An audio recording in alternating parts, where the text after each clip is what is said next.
প্রিয় চাকরি প্রত্যাশী ভাইরা, আশা করি প্রত্যেকে অসংখ্য ভালো আছেন। আজকে হচ্ছে নতুন আরেকটি নিয়োগ বিজ্ঞপ্তি নিয়ে আলোচনা করব। এটা হচ্ছে প্রকাশ করা হয়েছে custom excise VAT commissioner Gazipur. এটা থেকে আপনার পদের সংখ্যা হচ্ছে আপনার এখানে দেখতে পাচ্ছেন, এটা হচ্ছে আপনার গাজীপুর থেকে আবেদন করতে পারবেন। আপনারা হচ্ছে এখানে দেখতে পাচ্ছেন প্রথম যে পদের সংখ্যা হচ্ছে উচ্চমান সহকারী, এটার গেট হচ্ছে 14, এটার পদের সংখ্যা হচ্ছে 3টি। আর যে কোনো শিক্ষিত বিশ্ববিদ্যালয় হইতে দ্বিতীয় শ্রেণী ও সমান পরীক্ষায় সিজিপি স্নাতক সমান ডিগ্রি ও কম্পিউটার ব্যবহারের দক্ষতা থাকা হবে।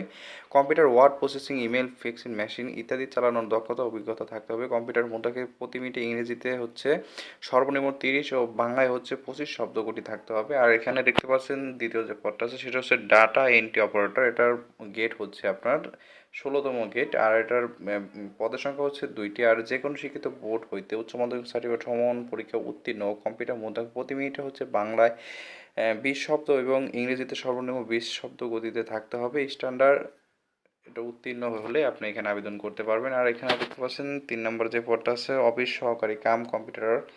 এটার গেট হচ্ছে 16, এটার বেতন শুরু হবে 9,300 টাকা থেকে শুরু করে 22,490 টাকা। এটার পদের সংখ্যা হচ্ছে 9টি। আর এটা যে কোনো শিক্ষিত বিশ্ববিদ্যালয় হইতে দ্বিতীয় বিভাগ সমান পরীক্ষায় স্নাতক সার্টিফিকেট পরীক্ষায়। আর অবশ্যই আপনাকে কম্পিউটারের ব্যবহারের দক্ষতা থাকতে হবে। কম্পিউটারে প্রতি মিনিটে বাংলায় হচ্ছে ইংরেজিতে হচ্ছে 20 শব্দ এবং বাংলায় হচ্ছে আপনাকে 20 শব্দ থাকতে হবে। ওয়ার্ড প্রসেসিং, ইমেল এগুলো চালানোর দক্ষতা থাকতে হবে। আর 4 নাম্বার যে পদটা আছে সেটা হচ্ছে সিপাহী পদ। এখানে দেখতে পাচ্ছেন যে সিপাহী পদ।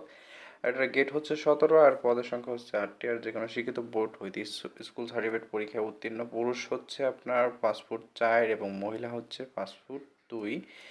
বুকের মাপ ওই ক্ষেত্রে 30-32। আর 5 নাম্বার আছে অফিস সহায়ক। এটা হচ্ছে আপনার পদের সংখ্যা হচ্ছে 9টি। গেট হচ্ছে 20। এটা হচ্ছে যে কোনো শিক্ষিত বোর্ড হইতে উচ্চ মাধ্যমিক সার্টিফিকেট ও স্কুল সমান পরীক্ষায় উত্তীর্ণ হলে আপনি এখানে আবেদন করতে পারবেন। তো আবেদন প্রক্রিয়াটা হচ্ছে আপনার যদি কমেন্ট করেন সেক্ষেত্রে আবেদন প্রক্রিয়াটা দেখাবো কীভাবে আবেদন করতে হয়। আর এখানে দেখতে পাচ্ছেন যে আপনার বয়স সীমা হচ্ছে 18 থেকে 32, তবে 1 এবং 3 এর ক্ষেত্রে হচ্ছে আপনার 40 বছর পর্যন্ত। আর এখানে আবেদন শুরু হবে 7/5/2026 সকাল 10 থেকে। আর আবেদন শেষ হবে 21/5/2026 বিকাল 4 তার আগে আপনাকে এখানে আবেদন করতে হবে। তো আপনারা যদি চান অবশ্যই কমেন্ট করতে পারেন। আর যারা নতুন আছেন অবশ্যই চ্যানেলটি সাবস্ক্রাইব করে পাশে থাকবেন। কমেন্ট করে জানাতে পারেন আপনাদের কোন জেলা থেকে ভিডিওটি দেখছেন। আপনাদের যদি প্রয়োজন হয় সম্পূর্ণ A to Z গাইডলাইন দিয়ে আবেদন প্রক্রিয়াটা দেখিয়ে দিব।